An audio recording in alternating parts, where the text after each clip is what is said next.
you guys, welcome back. This week I wanted to do something a little different. I was kind of sitting there thinking, and I'm like, wow, what are the big life lessons that if I would have learned these earlier, I would have saved myself so much time, energy, pain, etc. Even though everything happens for a reason, and I don't obviously regret the course of my life whatsoever, because I think sometimes you just have to go through experiences in order to really learn the lesson. But I wanted to make a list of the things that I wish I had known a little earlier in life. The first is a biggie. Love is a decision, and it's not just an emotion. When we think of love, we think of the butterflies and the feelings and the chemistry and all of those things, which is great, but we can't solely live in our emotions. We have to also be able to live in a little bit of logic where we can make good decisions for ourselves.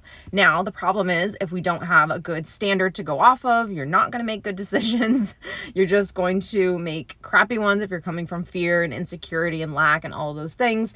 And if you're too caught up in your emotions, then you're usually coming from some place that wants, some part of you that still wants to be healed, that's still carrying around some kind of like wound or trauma. So we can't live in either of those places for too long. We really have to find like the happy middle ground. And for me, the emotion should be, especially in the beginning, it should be, call it 40%.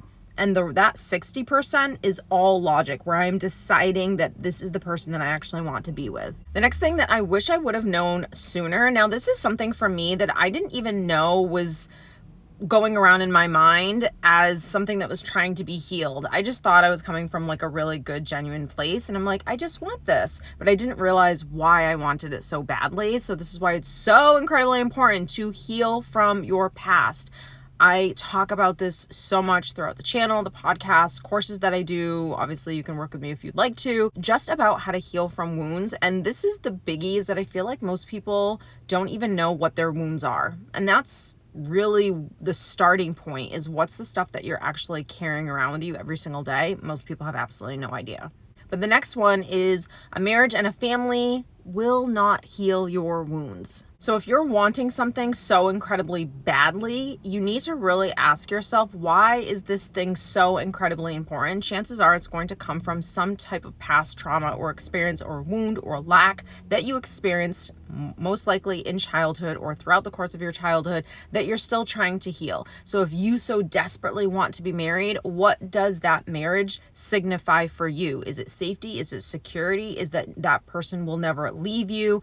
Most often it's coming from abandonment, and that's why we crave security, we crave marriage, even a family. If you crave a family, it doesn't mean it's a bad thing to want to have a family or want to have kids, but if you crave it, then there's some kind of trauma that you're trying to heal. The next thing that I wish I would have learned way earlier in my life, and I really wish that more parents made it a priority to help their kids, especially teenagers, understand what this actually means. You have to learn how to focus on yourself daily. You have to learn how to be able to give yourself the things that you need on a daily basis that will make yourself feel good. And I don't mean eating chocolate cake. I don't mean, going on a date with someone that you're attracted to and that's kind of like soothing your ego. I mean really learning how to fill yourself up inside, doing things that push yourself out of your comfort zone, doing things that give you comfort, finding a balance between achieving and resting, just all of that kind of like self-care stuff. I wish I would have learned earlier that that is a priority, and that's something that I should be doing all the time. The next thing is, don't surround yourself with people that are going to drain your energy, and know when someone is draining your energy. And if you can't escape them,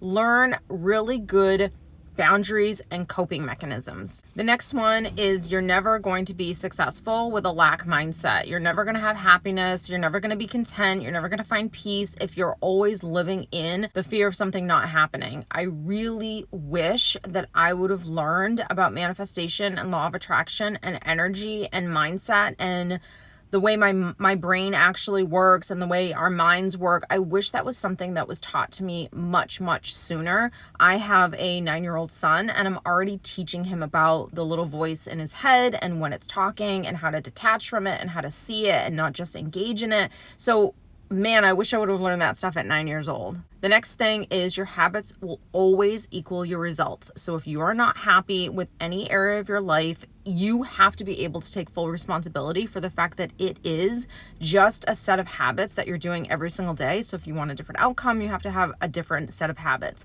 And that aspect, I guess, is a little bit common sense. But the part that I really wish was taught to us is how to actually start creating new habits. Because as much as it sounds easy to, okay, I'm just going to create a new set of habits, you are wired to operate in a certain way. And that goes true for anything that you're trying to work through. If you're trying to be more social, if you're trying to have less anxiety, if you're trying to make more money, if you want to find a partner, all of those things. Yes, of course, it starts with like a really great mindset, but it also starts with you doing little things differently, not just in your mind, but also physically doing things differently. And that takes time because habits are hard to break. Even when you know you shouldn't be doing them, it sounds really easy, but it's actually not the easiest thing to do. And working through that and taking it slowly and being able to encourage yourself and giving yourself a break and being okay with the progress that you are making, all of those things.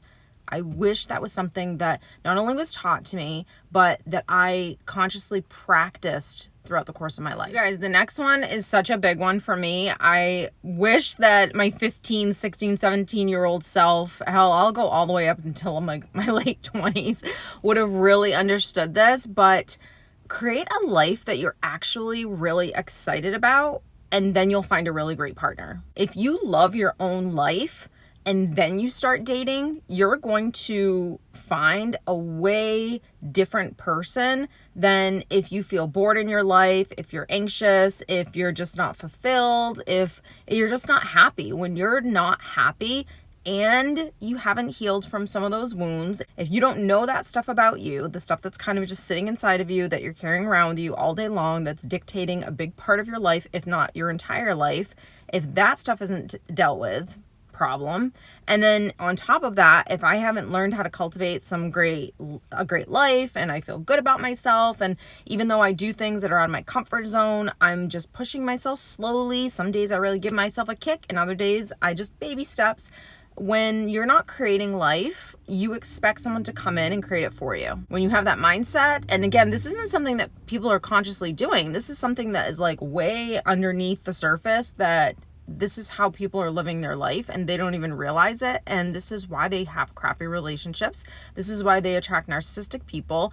This is why you're not fulfilled in your career. The next thing, and this is something that I think I'm still reminding myself all the time. It's not necessarily a life lesson that once I learn this, okay, I never have to learn it again. I think it's something that you're just always reminding yourself. Well, I remember like being 25, feeling like I was old. I remember when I hit 30, feeling like I was old and, time's going by and I should be here by now. There is no timeline for your life. There is no, you should be married by 30 or you should have kids by 40 or you need to be here by 50. It's called let's just live life and enjoy life. The next lesson is really, really great. And I don't know if this is something that I struggled with personally, but it is something that I see a lot of people struggling with because there's such a lack mindset around, so many different areas of your life, but money is a big, big fear that people have. And the reason why they have this fear is quite honestly because that's how they were bred. They were programmed to think that money doesn't grow on trees, that money's really hard to make, that you should be like saving every single dollar. And of course you should be saving, but if money's coming in, you don't need to feel so scarce by money. So when money isn't coming in, it's easier to have that like lack mindset and for you to really start cultivating it and making it a habit and in a way that you kind of live your life and think. When you think that money is hard to make, you are going to, first off, you're going to charge less than what you probably should be charging for your services or your products. You're going to require less from a company to pay you or the benefits that you actually do want. You're just going to always be living in fear of where the next where the next set of money is coming from, like where's money coming from next. There's always this lack mindset, and that doesn't create wealth. That just keeps breeding more lack. The next one is, this is a biggie. I definitely learned this when I went through my divorce, and I was just bored, and I had so much. It was like a combination of, I was bored all day because I was home with my son. And if you've ever been a stay-at-home parent, you know, it's amazing. I don't regret it whatsoever. I would do it again in a heartbeat, but it is the hardest thing in the world because it is so boring. You know what I mean? Like, looking back, I miss the playgrounds, I miss the zoo, I miss the chaos, but I was exhausted out of my mind on like another level. I was like just bored in general. My mind wasn't doing anything. And quite frankly, that's why I started my business, because I was like, you know what? I'm kind of bored. So let me start this. And it was funny because I started my business in a way out of boredom.